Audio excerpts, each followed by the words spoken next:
नमस्कार, मैं प्रकाश टेलर एक बार फिर आप सभी के सामने लेकर आया हूँ कक्षा 9 सेमुशी भाग 1 का पहला पाठ जिसका नाम है भारती वसंत गीति।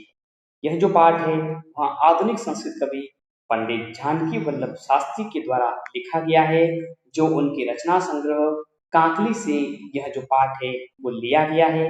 इस पाठ में पंडित जानकी वल्लभ शास्त्री देवी सरस्वती से की जो वीणा होती है उस वीणा से मधुर झंकार उत्पन्न करने के लिए देवी सरस्वती से प्रार्थना कर रहा है, जिससे प्रकृति का जो सौंदर्य है उस सौंदर्य में चार चांद लग जाए। तो शुरू करते हैं हम हमारा पाठ भारती वसंत गीति। निनादे नवीनाम अये वाणी वीणा मृदुम गाय गीतिं ललित नीतिलीना मधुर मंजरी पिंजरी भूतमाला वसंते लसंती सरसारसाला कलापाह ललित कोकिला काकलीना निनादे नवीनाम अये वाणी वीणा निनादे नवीनाम अये वाणी वीणा। यथा पहले जो पैराग्राफ है, जो हमारा पहला श्लोक था, उसका सस्वर वाचन। अब करते हैं हम इसका भावानुवाद। निनादे नवीनाम अये वाणी वीणा। वाणी अर्थात देवी सरस्वती। हे देवी सरस्वती, हे माँ सरस्वती, आप नवीनाम नवीन वीणाम वीणा को निनादय बजाइए। क्यों बजाइए? मृदुम गाये गीतिम ललित नीतिलीना।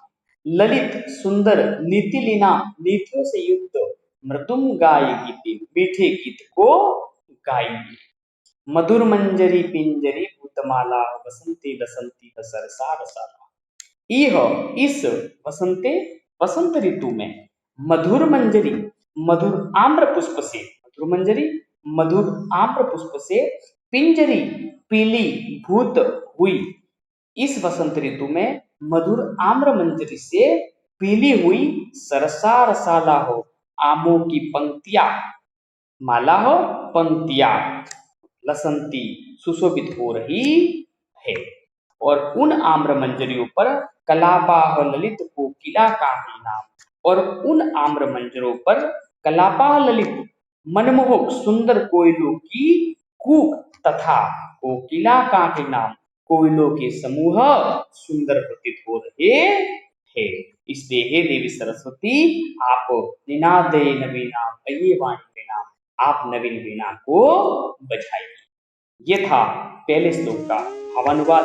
अब हम पढ़ते हैं हमारा दूसरा श्लोक। दूसरा श्लोक है बहति मंद मंदम सनीरे समीरे कलिंदात्मजाया सवानीर तीरे नताम पंक्तिमालोक्य मधुमाधवीनाम निनादे नवीनाम अये वाणी वीणाम निनादे नवीनाम अये वाणी वीणाम। अर्थात सवानीर, सवानीर का मतलब होता है बेत की लताएं, बेत की लताओं से युक्त कलिंदात्मजाया, यमुना नदी के तट पर कलिंदात्मजाया का मतलब होता है यमुना नदी, और यमुना नदी के तीरे तट पर किनारे पर बहती मंद मंदम सनीरे समीरे, समीरे अर्थात हवा, सनीरे झल कणों से युक्त, मंद मंदम बहती धीरे धीरे बहती है। मधु माधवी नाम मधुर मालती की, मधुर माधवी नाम मधुर मालती की, नताम पंक्ति मालोक्य पंक्ति को, मधुर मालती की, मधुर मालती भी एक प्रकार की बेल होती है, लता होती है, तो मधुमालती की झुकी हुई पंक्ति को देखकर, नताम झुकी हुई पंक्ति, पंक्ति को आलोक्य देख करके निनादे नवीनाम अये वाणी वीणा, हे देवी सरस्वती, आप नवीन वीणा को बजाइए।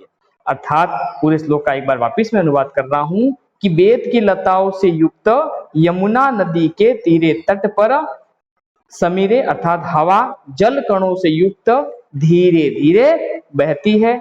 मधुर मालती की झुकी हुई पंक्ति को देखकर हे देवी सरस्वती आप नवीन वीणा को बजाइए। ये था श्लोक नंबर 2 का भावानुवाद। अब बढ़ते हैं हम श्लोक नंबर तीसरा श्लोक है हमारा।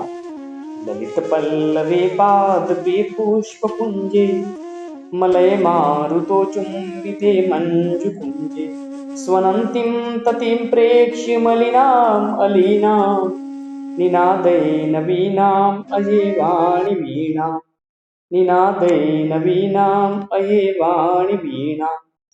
अर्थात मलय मारुतो अचुंबित, अर्थात चंदन वृक्ष की सुगंधित वायु से स्पर्श किए हुए, मलय पर्वत की तरफ से आने वाली हवा को स्पर्श किए हुए, ललित पल्लवे मन को आकर्षित करने वाले पत्तों से युक्त पादपे पौधों पर, वृक्षों पर, पुष्प पुंजे पुष्पों के समूह पर, मंजू कुंजे सुंदर कुंजों पर, मलिनाम अलीनाम, मलिनाम काले, अलीनाम भंवरों की, स्वनंतिम ध्वनि करती हुई, आवाज करती हुई, ततिम पंक्तियों को, समूह को, प्रेक्ष्य देख करके, निनादे नवीनाम अये वाणी वीणाम, हे देवी सरस्वती आप नवीन वीणा को बजाइए, जो कि चंदन वृक्ष की सुगंधित वायु को स्पर्श किए हुए,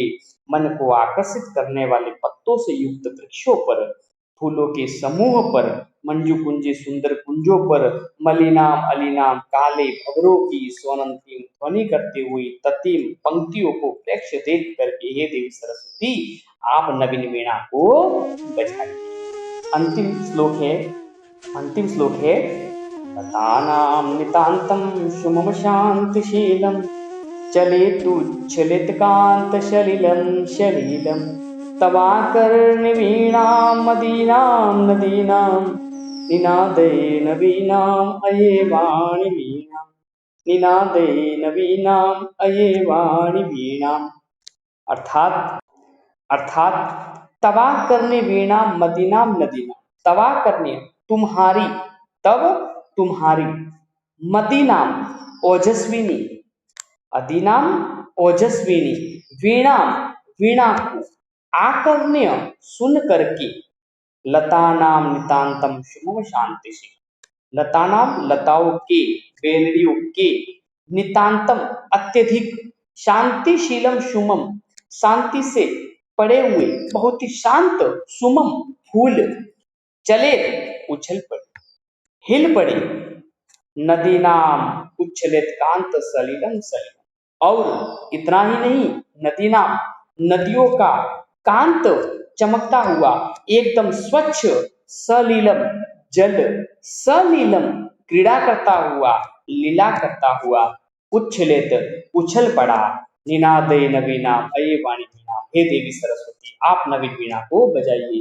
अर्थात देवी सरस्वती की वीणा में इतनी ताकत है कि उनकी उस प्रकार की आवाज को सुनकर नदियों का जो जल है वह भी उछल पड़ा, और जो फूल जो अत्यधिक बिल्कुल शांति से पड़े हुए थे वो भी क्या हुए, अचानक खिल उठे। प्यारे विद्यार्थियों, ये था इस पाठ का और इन सभी श्लोकों का सस्वर वाचन और भावानुवाद। तत्पश्चात हम देखते हैं इस पाठ के शब्दार्थ। ये हैं इस पाठ के शब्दार्थ। आप इन शब्दार्थ को अपनी अभ्यास पुस्तिका में जरूर लिखें। शब्दार्थ के बाद हम बढ़ते हैं इस पाठ के प्रश्नोत्तर की तरफ।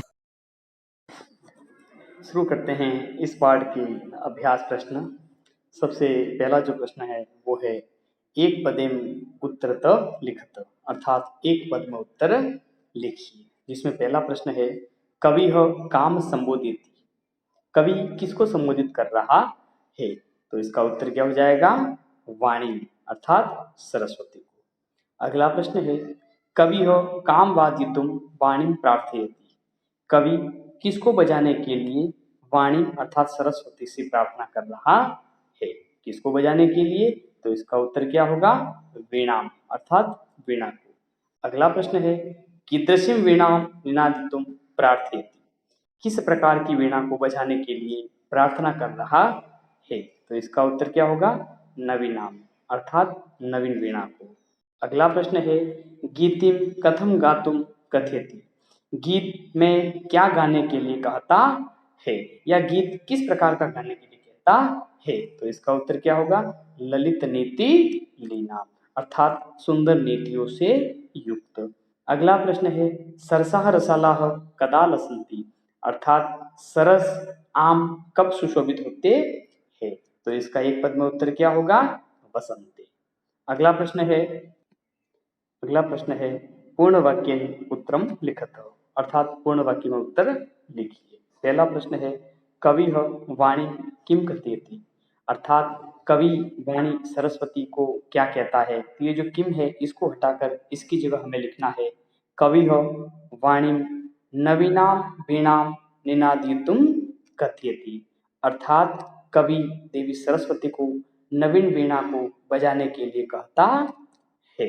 अगला प्रश्न है वसंते किम भवति, अर्थात बसंत ऋतु में क्या होता है। तो जो किम है इसको हटाना है और इसकी जगह हमें लिखना है वसंते मधुर मंजरी पिंजरी भूत सरसा रसाला माला लसंती, अर्थात बसंत ऋतु में मधुर आम्र मंजरी से पीली हुई सरस आमों की पंक्तियां सुशोभित हो रही है। ये था इस प्रश्न का उत्तर। अगला प्रश्न है सलिलम तव वीणाम आकर्ण्य कथम उच्चलेत, जल तुम्हारी वीणा को सुनकर किस प्रकार से उछल पड़ा।